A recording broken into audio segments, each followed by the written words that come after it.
You're listening to The Real Short Box, a comic book podcast made for geeks by geeks.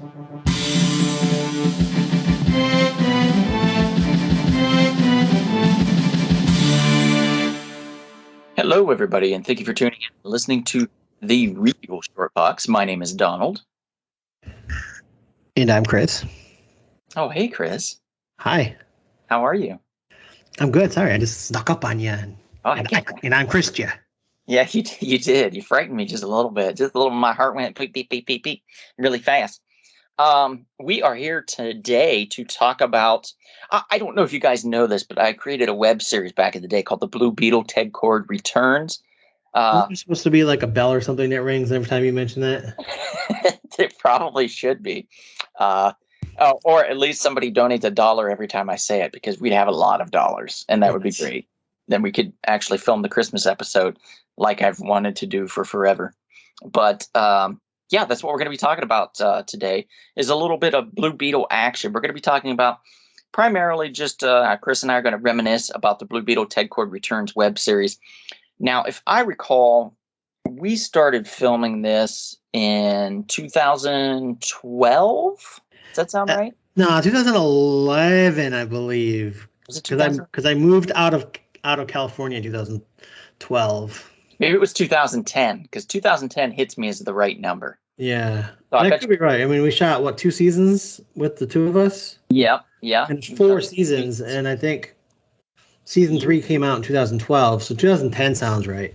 Yeah, that makes sense, because I don't think I put it on IMDb until later, because we were a SAG authorized web series that was filming in Los Angeles, which is surprising that you can make that happen. But you can.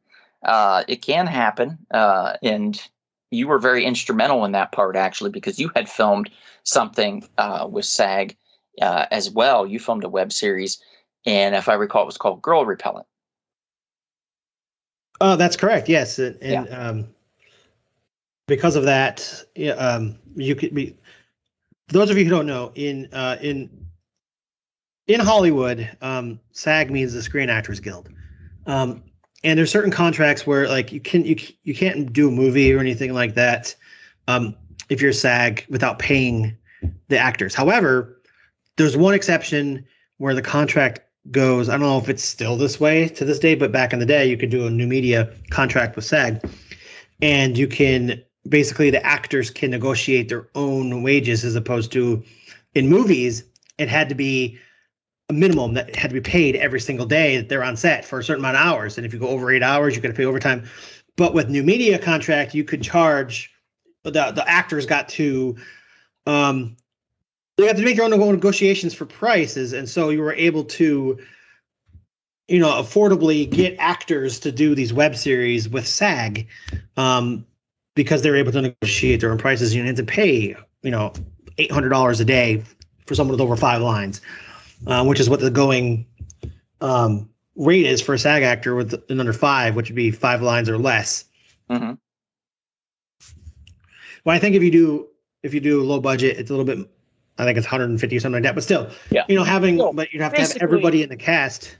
Right. Basically, somebody like us, that was filming, that was, we were starting out, kind of getting our feet wet with productions and stuff. And we were on a micro budget, which means 0 to low, very low budget.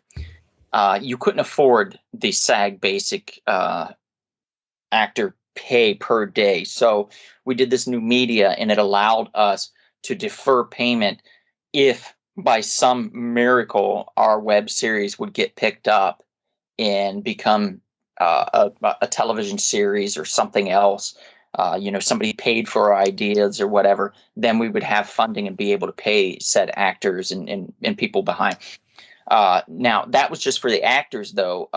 For production and crew, that was negotiated between us and the production and crew. And we always, we never could afford a lot, but we always could afford something to pay crew in production crew. So that was always something that we made sure that we could do. Now, when it came to producing this, I believe the first season of the Blue Beetle was that one was executive produced by moi and Mr. Visa, because we really had no donations for the first season except for time. People would donate time that believed in the project, and the actors understood that it was something that was just starting out. And I will say, the first season is rough, comparatively speaking, to all the others. Especially the editing. Yeah, the editing's fine. I have no problem with the editing at all. It's the camera work was a little rough. We had a gentleman that worked with us that he had a camera, but we didn't know the experience level. And sometimes people can talk up their experience levels, and we misinterpreted what that meant, and we went with that person. And primarily because that person also was extremely reasonable, because they wanted to cut their teeth on something like this.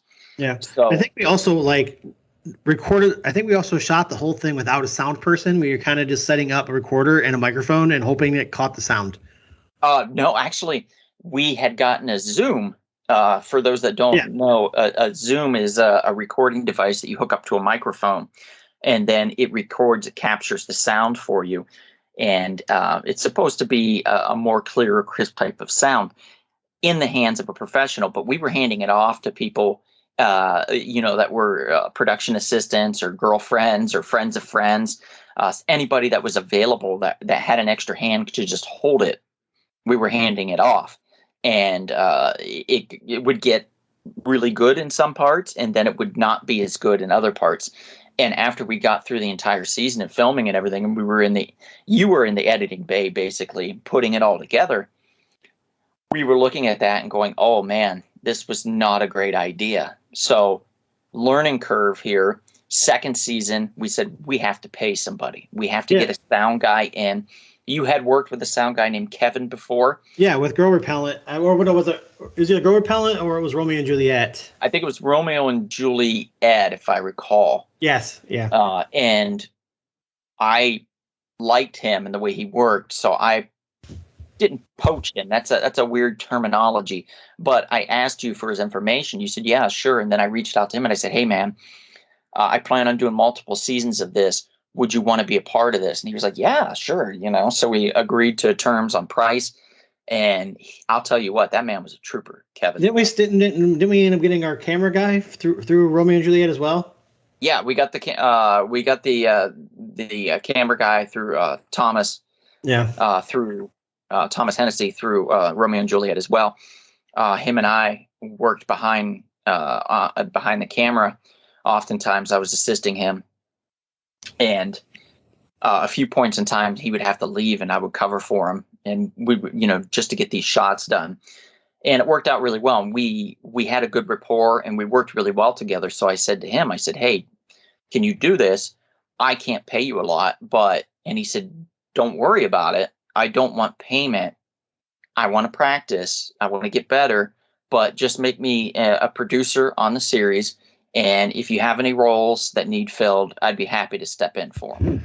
So all you future filmmakers out there listening to this podcast right now, your best friend for paying people, for actors, is offer them to be, if they're trying to get into SAG, offer them to be in a SAG web series, and they automatically become eligible to join SAG. It's a lot harder to do that if you can't.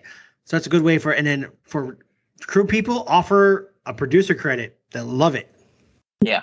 And I'm not saying that's the only way to go about it, because sometimes, money talks. I get that. But if you're just starting out, this is usually the best way that you could do it, and without insulting somebody. You don't want to ever tell somebody that's an artist, for example, oh, do it for exposure. Artists hate that. That is not something you say to them.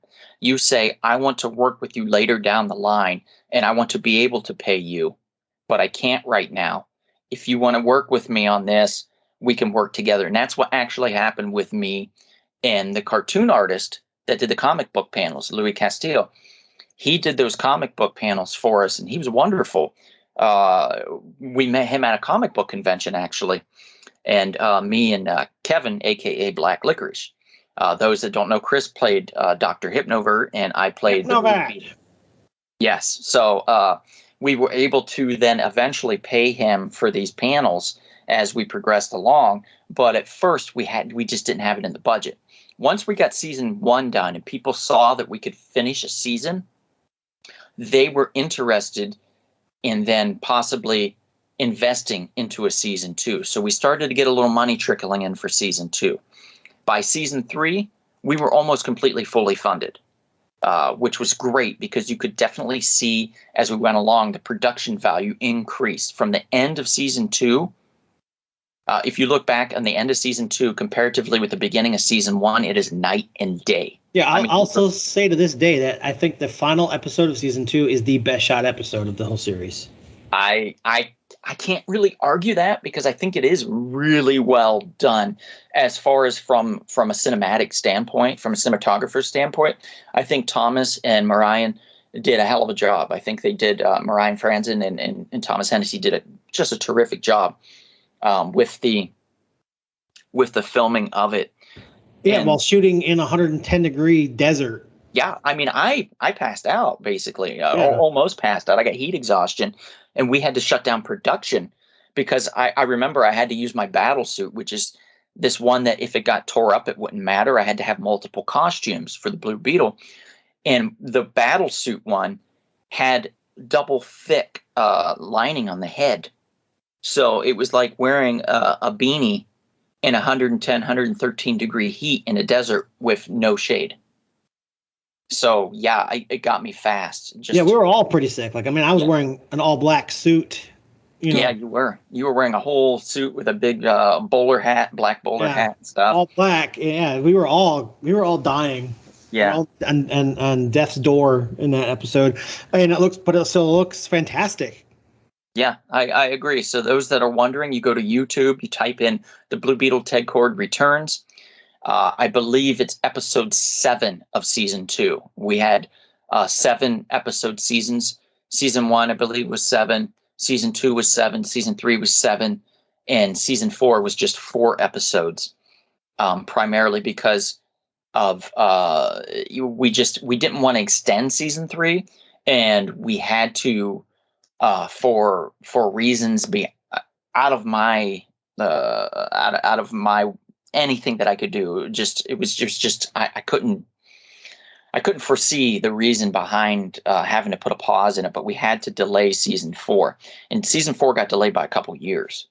We had most of the footage shot, but we still needed some pickup shots, and those just became increasingly hard to do as some of the talent started to move away, and we had to figure out creative ways to bring that talent back in. Even some of it, like, for example, my friend Ashley Williams, who he's an Australian comedian and actor. I met him in LA on a set with Thomas. Actually, Thomas was shooting a short, and he knew Ash, and he had Ash come in for it. And him and I got along like gangbusters, Ash and I. And so I had him come and be the Spectre for season 3 of the series. We shot out of a comic shop, and it just looked beautiful, by the way. He's a perfect Spectre. I mean, he did a wonderful job. He moved back to Australia, so I obviously couldn't bring him. Financially, yes, I'd want to fly him out and have him, do his scenes and stuff. But everything that we could do in comic panel form and just have him do the audio. Well, even that was hard at times. So eventually I had to step in, do the audio, and then have that tweaked a little bit to sound more like him. So in some parts, when there's some just audio of the Spectre, that's me. And the same way with some of the other roles too. I had to step in and do the voice of some of the other characters, which is fun, but also, kind of disappointing for me because I wanted to get the original actor, the original talent to be able to do it, to fulfill that whole thing. But it is what it is. And this is another thing that as a producer, writer, director, you have to look at and you have to think about. Yeah, I mean, you also lost, you lost me as well, which I'm sure made it harder for you having to rewrite a lot of stuff, knowing that, oh crap. Yeah. Basically, the assistant's gone. Basically, you leaving Chris as Dr. Hypnovert, which is an original character that we created and put out in comic form on our website before we integrated it into the Blue Beetle universe. And we did that because we wanted to have exclusive rights to that character. So DC couldn't say, hey, you did this fan film of our comic books and you put new characters in it. Well, guess what? Those characters are ours now. We didn't want that. I don't know if they could do that. I have no idea. I'm not a lawyer. I don't know any of that. So to my, to guard myself and the talent and the creation, I said, hey, let's put this in comic book form first, in comic panel form, and put it up on the website. So it was released there first. It is a Rumble Spoon Productions property. And then we can integrate it into the Blue Beetle world, which is what we did with Dr. Hypnovert. It's what we did with Kevin Green's character, Black Licorice. It's what we did with Marie Saint's character, the Scarlet Beetle, and so on and so forth. So it became that way. So yeah, when Chris left, he had to leave after season 2. So Chris left for New York. And when Chris did that, it did create a bit of a juggling issue for, oh no, what do we do?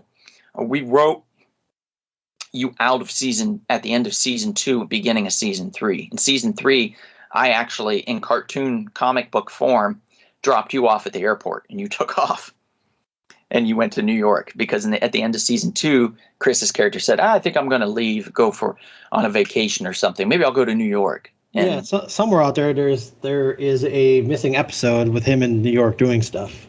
Somewhere in the world. Somewhere in the world. Hopefully someday finished, but for now, that's what it is. So Hypnovert went on his own. Now, we had to say, well, what do we do? So I thought, well, we basically created Laurel and Hardy again with the Blue Beetle and Dr. Hypnovert. So I said, let's do Abbott and Costello with the Blue Beetle and Dr. Hypnovert, but we'll flip it. Instead of me being a little bit silly and you being the more serious one at times, I became the more serious one, and we brought in Booster Gold, Ron Carlson, who plays Booster Gold in the series, to be the more silly one, to be the Costello to my Abbott. And it worked. It ended up working really well. Ron did an amazing job playing Booster Gold and stepped into the role. And it really filled that gap that was created when you left the series. So season 3 picks up. You're being flown off to to New York to go stay or visit or whatever you're going to do. You're just gone after that. And then I come back from the airport and there's a guy there in a chair waiting in the shadows. And he's like, who are you? And it's Booster.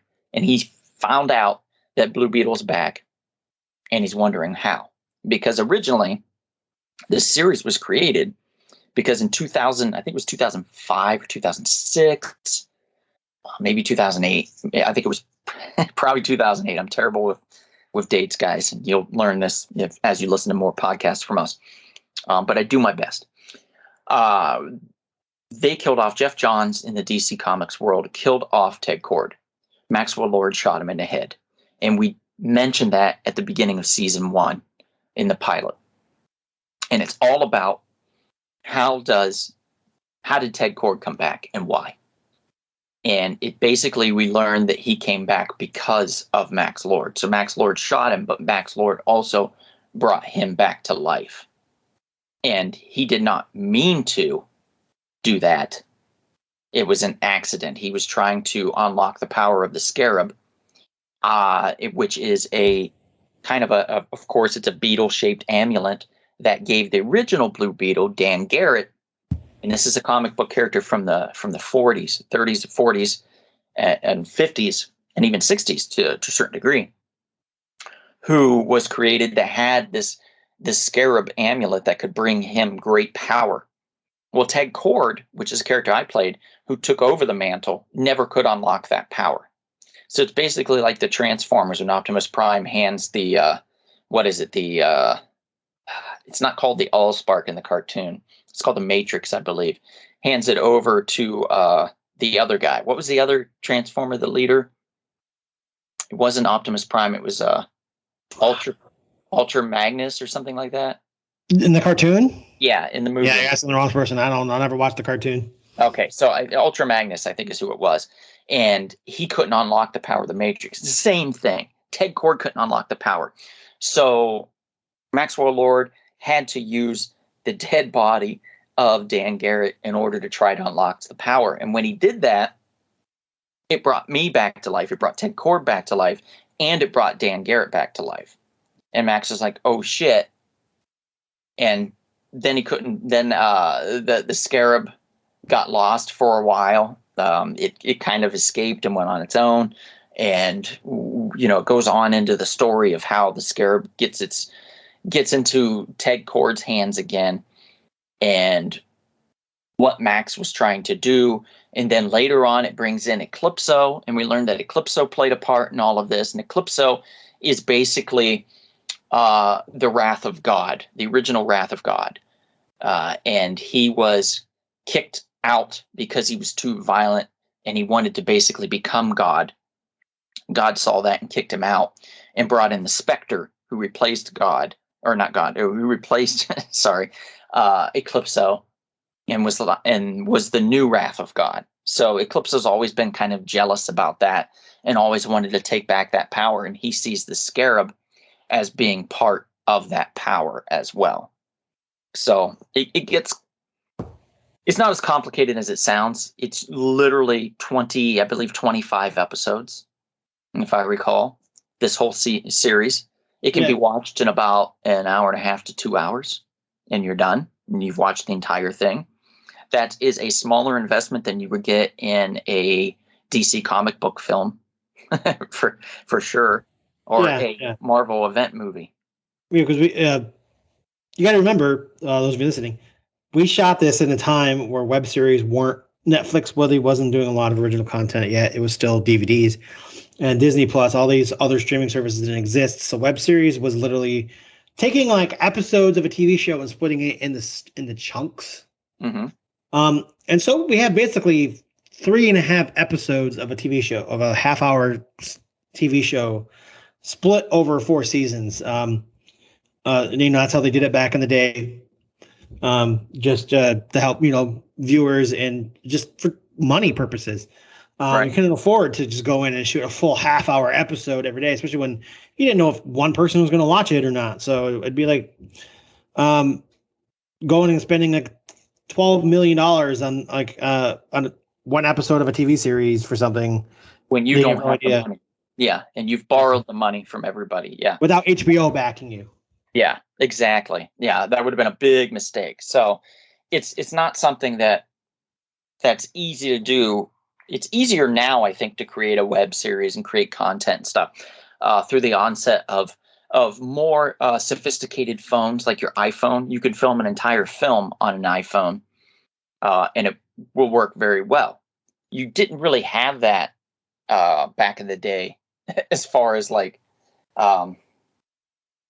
when we first started, like back in 2010. We didn't really have that. So we weren't able to come up with that type of quality that we wanted, but we were happy with our results nonetheless. And I think, again, if you look, each season got better and better as far as writing and quality. And at some point, I think it was season 3, I said, okay, I've written season 1 and 2. And it's good, but I need help to make it better. So I hired in a buddy of mine that happened to own a comic shop. His name is Michael Freeman. And he stepped in and actually directed a couple episodes of season 3 and even season 4, actually, and helped me write parts of season 3 and season 4 as well. So we really worked well together as a writing duo. And sadly, that was the last that we've written together. Michael moved, and that was the end of that. I don't know actually where he's at now in the world. But you'll find in LA this happens a lot. You'll have somebody that you really click with and you work well with, and then the next thing you know, they have to leave, and that's the end of that. With me and Chris, it was season 1 and 2, and then season 4 3 and 4. It was me and Michael that worked really well together, and Thomas too, of course, and Mariah and Kevin. We all were a really tight knit, good group of people that worked really well together. And so working on this was an honor and a privilege, I think. And I'd love to talk more about it at some point. We could even call this just part 1 of our Blue Beetle conversation, because I feel like there's going to be more that we'll have to discuss. And possibly we can bring Kevin in, who was Black Licorice for the series. We brought him in. I think, when did we bring him in? Season 2, wasn't it? It was season 2, because we needed because season 1 was all about you, about Blue Beetle, kind of figuring out what happened to him, and then also getting the two of them, Blue Beetle and Hypnovert, kind of to team up. We had to, we had to introduce a villain that, a villain and a hero could team up against. And then season 2, we were able to introduce more. We were able to spread out into more of the DC verse, and be able to start introducing these other, heroes that we're working with. Yeah, we were, and we had in some interesting talent. Some people have moved on to do quite a lot of work. Thomas Hennessy does a lot of film work. He's a cinematographer. He's a camera op. He does a ton of productions. He works quite a bit. Paris Dillon, who was a waiter in episode 2, has moved on to work with the likes of Andy Dick and others, and traveled with him and stuff. And we've had, I think it was Michael Ian Thomas, I want to say, or something like that, who I just watched in a stage production of your favorite Christmas film, Love Actually. So, a lot of these people have moved on to such great things. It would be great to kind of go a little more in depth and talk about some of these individuals and some of their work that they've done prior and after, and just what we endured on set and stuff. This is only just a quick taste of it, but I feel like we can go a little bit further. But if only one person listens to this, then we probably won't go any further into it. But if people want to hear more in depth about the behind the scenes, the dirt and the grime and the gloss and the glitz of web production, we're pretty much aficionados in that. I mean, we've done a lot in that world, and we're definitely very happy to share that information. So again, thank you for listening to us here at the Real Short Box. My name is Donald. And I'm Scary Chris. Yeah, he's so scary. And with that, perhaps if we don't see you out and about anytime soon, we will see you at the comic book shop. This has been The Real Short Box. We'll see you at the comic shop. Thanks for listening.